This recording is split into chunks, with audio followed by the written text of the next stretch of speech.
আজকে রান্না করে নিল আমার শাশুড়ি মায়ের হাতে চিতল মাছের তেল ঝাল। তো চলুন কীভাবে চিতল মাছের তেল ঝালটা করা হয়। প্রথমে মাছটাকে নুন হলুদ মাখিয়ে কড়াইতে তেল দিয়ে তারপরে মাছটাকে ভালো করে ভেজে নিল। তো ওই মাছ ভাজার তেলের মধ্যে পেঁয়াজটা ভেজে নিল, ভেজে তুলে নেওয়ার পর আবার তেল দিয়ে এবার ফোড়ন দেওয়া হলো, গোটা গরম মশলা আর কাঁচা লঙ্কা ফোড়ন দেওয়া দিল।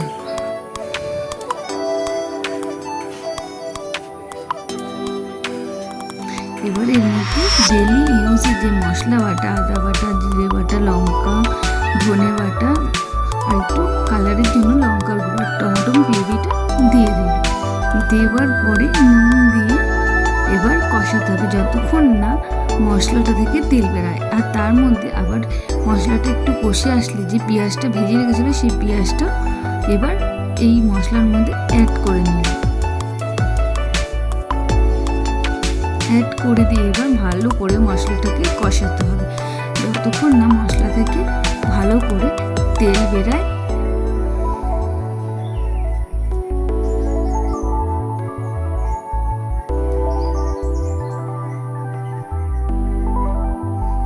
যেই মশলাটা কষেলে এবার দিয়ে দিলাম পরিমাণ মতো জল।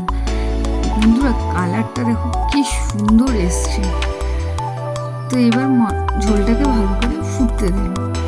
যেই ঝোলটা ফুটে এলো ভালো করে, তারপরে এবার মাছগুলো এক এক করে দিয়ে দিলাম। এইভাবে একবার ট্রাই করে দেখতে পারো, খুব টেস্টি হয় এই মাছের তেল ঝালটা। তো মোটামুটি রান্নাটা আমাদের হয়েই এসছে, তার একটু মাখো মাখো হলে এবার আমরা ওটা নামিয়ে নেব। যদি ভিডিওটা ভালো লেগে থাকে তাহলে তোমরা কিন্তু লাইক, কমেন্ট, শেয়ার, সাবস্ক্রাইব আর একবার কিন্তু বাড়িতে ট্রাই করো। কেমন লাগে